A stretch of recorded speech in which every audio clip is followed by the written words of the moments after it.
Hi there and welcome back, or welcome to my channel if this is your first time here.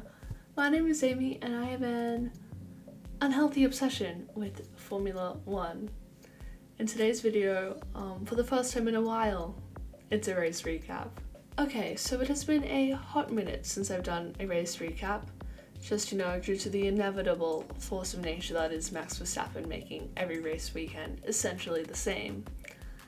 And spoiler alert, he may or may not have won again this weekend despite the chaos of Zandvoort. But enough happened in the field that made me want to cover it anyway. And we will get into Max Verstappen and his incredible race later in this video. But yeah, for once we actually have a bit to cover, which is wild. First off, let's start with some good news from the weekend, with Pierre Gasly being on the podium for the first time since Baku back in 2021. With AlphaTauri. Unless, of course, you count the sprint race in Spa last week, which I don't, so. And I think that this is something that Alpine really needed just to bounce back from the first half of the season, with a lot of senior management leaving at Spa, obviously, and them being really unstable going into summer break. At least from an outside perspective. We don't know what's going on inside the team, obviously. So yes, this was a proper good morale booster. Like, he gave them a little taste in Spa, but this was a proper good boost for the team. I think for Alpine moving forward, they just need to really sort out their qualifying, because obviously Gasly qualified further down the field, and with the chaos and the rain and the strategy, he made his way up to third, but also he didn't drop back, like he didn't just sink through the pack like we see from a lot of other midfield teams such as Alfa Romeo. Not to call them out specifically, but you know. So overall, a really good weekend from him. Continuing on with drivers who had a solid weekend, Alex Albon qualified on the second row in a Williams. Shall we repeat that? Second row in a Williams. Take a bow. Definitely something that should be celebrated. And in the race, he was able to hold on to those soft tyres for 40 laps, something like that, something crazy, despite not even pitting in this first opening laps with all the chaotic rain that was falling. He stayed out, and I think a good points finish is what he deserves. P8 is a really good position for the team. So yeah, and I'm excited to see what he does at Monza. Obviously, he didn't get to race Monza last year, and I think that Williams has some serious potential. I'm thinking another points finish for him next week, which is incredibly exciting. And on the other side of the garage, Logan Sargent, he didn't have the best weekend overall. Of course, he got into Q3 in qualifying, being the first American to do so in, I think, over 20 years, something insane like that. However, he did crash out at the beginning of Q3, meaning he qualified 10th. Still not a bad start, but he did bin it during the race. So, yeah. It does make you wonder what could have been for him this weekend. It would have been interesting to see him make it through the race and where he would have finished, but obviously he did crash out, so. Moving on to everyone's favourite segment. How did Ferrari fuck up this week? You have one job. Tyres. How do you not remember the tyres when the driver comes in to box? Like, I'm sorry, but is that not the basics? So if you don't recall, at the beginning of the race, pretty much every driver pitted to change onto the intermediate tyres once the rain started. Charlie Boy came in, there was no tyres for him waiting. The pit crew was there without tyres. Sure, even if you told him not to box and he was like, screw you, I'm going to box anyway, he would have probably said something over the radio, or you would have been able to see him, with your own eyes coming down the pit lane to at least have something ready for him when he pulled in. And even then, it's raining. I feel like those intermediate tyres should sort of be on standby and ready to go at that point. Anyway, Ferrari things. Like, I'm so glad I'm not Tifosi. I would be having a full mental breakdown. I feel so sorry for you guys. And whilst we are on the topic of Charles, he personally just didn't have a great weekend either, did he? Obviously, binning it into the wall in Q3.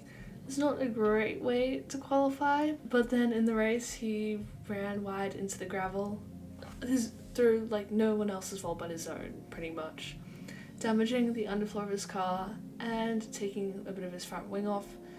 Obviously they boxed, they could fix the front wing, but him running over the gravel and damaging the floor meant that he was just slower throughout the rest of the race, meaning that Liam Lawson even overtook him on debut, which again, I know he has a damaged car, but still, Liam Lawson overtook you, man. That's not a great look.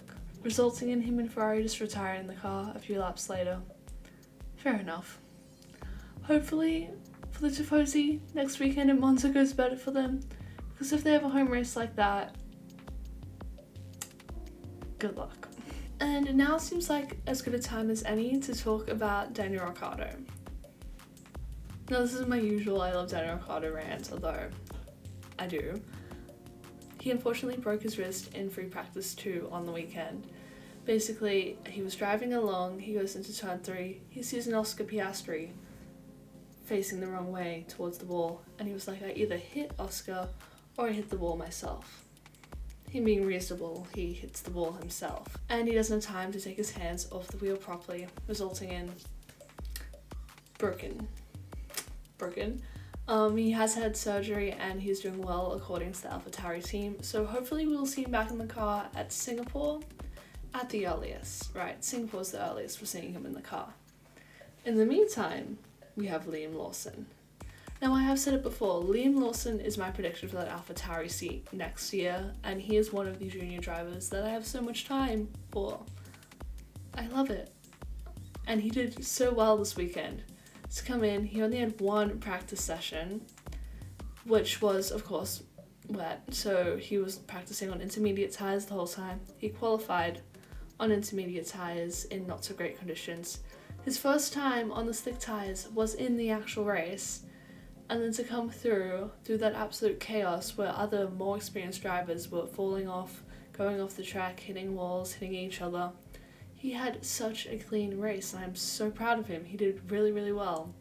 And I think that it's definitely put him on a few radars for a seat for next year. Of course, we will see him again in Monza because it is highly unlikely that Daniel's wrist is going to be healed in a week.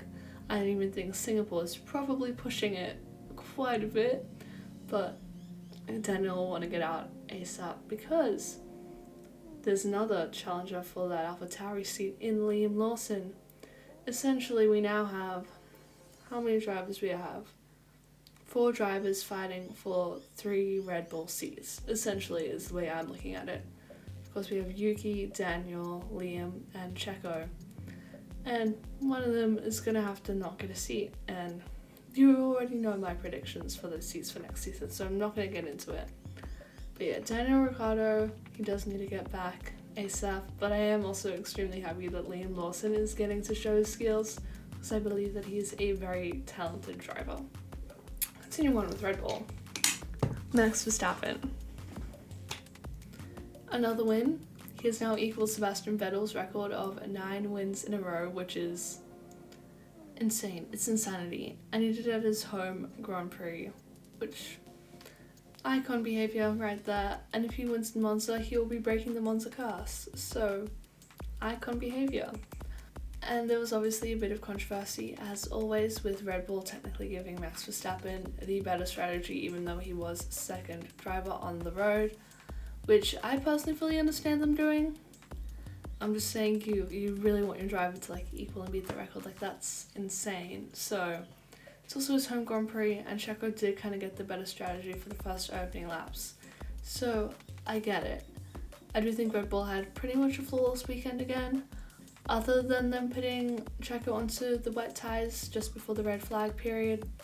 But in the end, they weren't really punished for that. It went back to the order before the red flag was shown anyway, so Checo was still able to keep P2. So that was all fine. However, he obviously didn't finish on the podium. That was Max, Alonso, and Gasly. So it was a little mistake that he made himself. Which again, not the best weekend for him, but also not his worst one so far.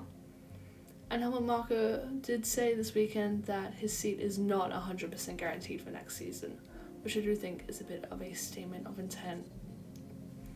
So yeah, putting him under a little bit of pressure for the final, 9 races? We don't have that many left, guys. It's almost the end of the season. And what else has gone on this week? Oh my god, I actually survived the Great Wall. Guess who's going to the OzGP next year? Me. I'm a survivor. I tried so damn hard to get grandstand tickets. I had 5 devices open trying to get these grandstand tickets. I got a park pass, which is fine, because at least I'm still going. It's sold out, like, literally, like, as soon as you were on the website. You have to be, like, on the website as tickets dropped to get tickets. In 2 hours, it was fully sold out, like, every single seat gone. 100,000 people signed up for pre-sale.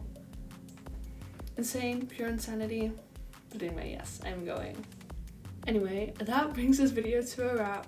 Leave a comment down below about what you think of the whole Liam Lawson situation, because I know I'm excited to see him again next week.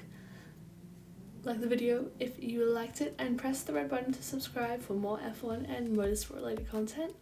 And I will see you all in the next one. Laters.